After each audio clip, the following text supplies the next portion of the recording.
Batman v Superman: Dawn of Justice was definitely a highlight for this year. A lot of people were expecting this movie to succeed, to be above everything else. A lot of people, especially DC fans, were really really looking forward to it, and I was also looking forward to it because I'm also a DC fan.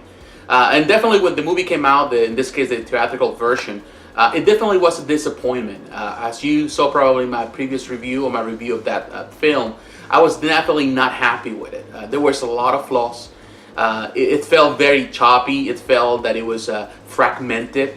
And it didn't feel comfortable. Now with this release that just recently happened with this, with in this case the Blu-ray, and you have the extended cut, and you have the what is called the special edition. I think or Ultimate Edition. I think that a lot of things have changed, and I just was able to just finally watch it again, and I'm definitely there's a big difference. So I want to go into it. Especially with this 30 minutes that were added to the extended cut, that you have a longer movie. Yes, it's the longest, 3 hours long, but I didn't feel watching it that I was anything was compromised. I felt that it felt more organic. The movie felt more natural. A lot of things that happen on the theatrical version, and you have to compare them both. In the theatrical version, there was a lot of times when things happen. It went from one scene to the next without really giving an explanation. Even though we are comic book readers, I think the movie was relying so heavily into comic book readers to put two and two together. And the thing is this, most of the people that go and watch movies are not comic book readers. So definitely that left a really bad taste in their mouths. And definitely as a comic book reader, but also as a moviegoer, I felt that the movie didn't tell a story properly. So now with this added minutes, there's a couple scenes, different things that were added that give more meat to the story. So you feel that the story is more complete, especially in the beginning, in the desert scenes that were added. I felt that really complete the story, make things more believable. Then in the scene in the Capitol, there were a little more extended scenes. So I felt that all this 30 minutes made a big difference. To be honest, I don't know what was DC thinking when they cut this out of it. Maybe they wanted to save some time for the movie theater, for the versions. But definitely, they really hurt themselves in the end with just doing that, because they cut some very important parts that give more fluidity to the film. It felt more natural. It went more organically.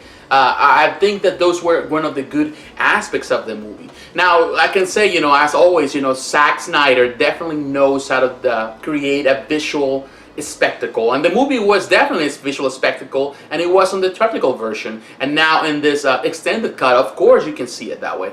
But the problem, the problem was that, no, like I said before, movies are not dependent only on visuals. But visually, it still is a great movie. And definitely I like that. I like the extension of it now that there's more scenes, that they give it more story. And definitely I enjoyed it. I enjoyed it, as a movie, and the good points I said. I enjoyed some of the battles. I enjoyed the Batman versus Superman battle. I think that was a highlight. Definitely I was very skeptical of Ben Affleck before coming to this movie, but definitely Ben Affleck was really killing it with in this case with the suit. He really looks like Batman. I think he's the closest thing we have visually to Batman that we had before. Definitely he looked fantastic there. Gal Gadot was fantastic in the movie, and the little things that she did. Henry Cavill, yeah, I like him as Superman. I think he's a great Superman. And the characters now with the new extra scenes, and they have more things to do, there's those little couple minutes that they are more into the screen really gives more weight as characters in the story. I definitely, I really enjoyed that part. It felt more natural to me. The 3 hours felt more comfortable than the previous 2 hours and a half. The reality I felt, in the version at the theaters that I really didn't like. This 3 hours felt more comfortable, and I really enjoyed the movie more. So in the end, it feels more comfortable, and definitely a much better experience. I'm only just adding those 30 minutes to the film. Now, talking about the bad, there was definitely, even though those 30 minutes added, they improved the movie a lot. There's still things that we have to point out. Yes, I love Batman's costume. I love Ben Affleck as Batman. But the fact that Batman kills, definitely, it's a little out of touch. Yes, Batman is more modern nowadays, and they took a lot of inspiration from so many comics like, like The Return of the Dark Knight. But definitely I felt that it was too forced. I think a lot of things were just to please fans.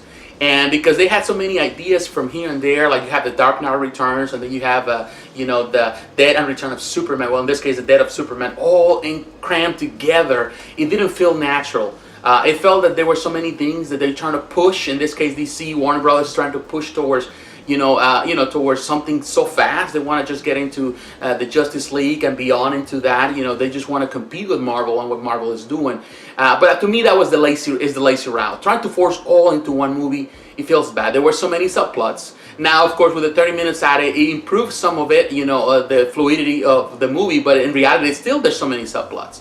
There's things that they didn't seem natural. There were things to force. Some things were illogical.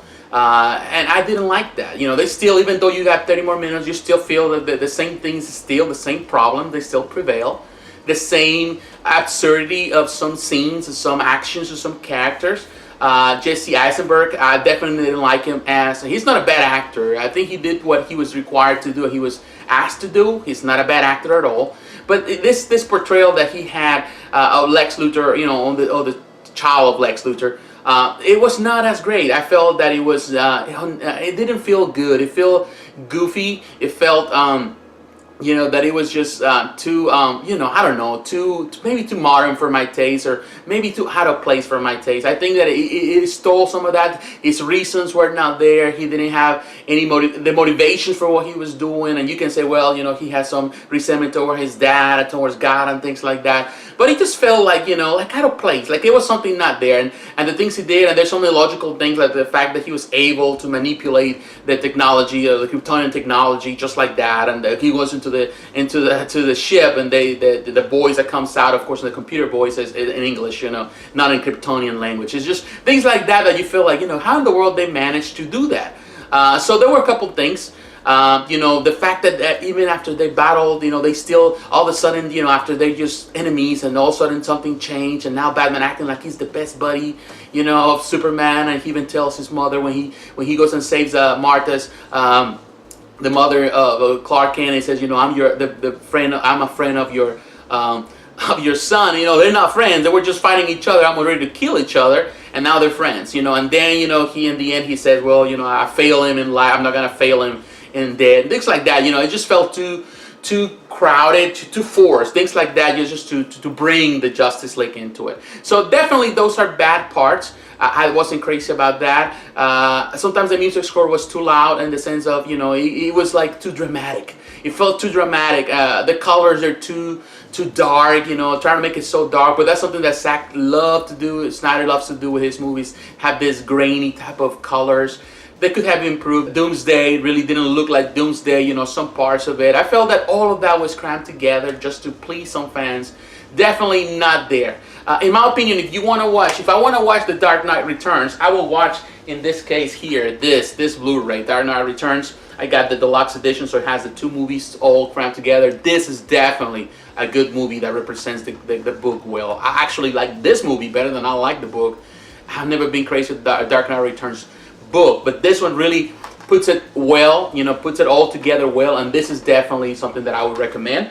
And if you want to watch, in this case, the Return of Superman, then you see Superman Doomsday, have the DVD, but definitely this is the one that was the first animated PG-13 movie from DC, and definitely still a classic. Things like that, I would prefer to watch those things, and to really, just to cram all into one movie that it didn't feel that should be there. In conclusion, I definitely like the movie more now than I did before. Like in my previous review, I was very upset, very disappointed with it. In my mind, I was at least giving it a 6 just for the visuals.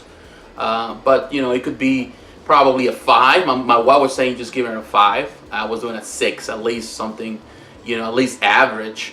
But definitely now with this edition, I'm not going to say that it makes it perfect or better, because it's not going to do that. It's too much, really. It's like changing the plot and the ending and everything else.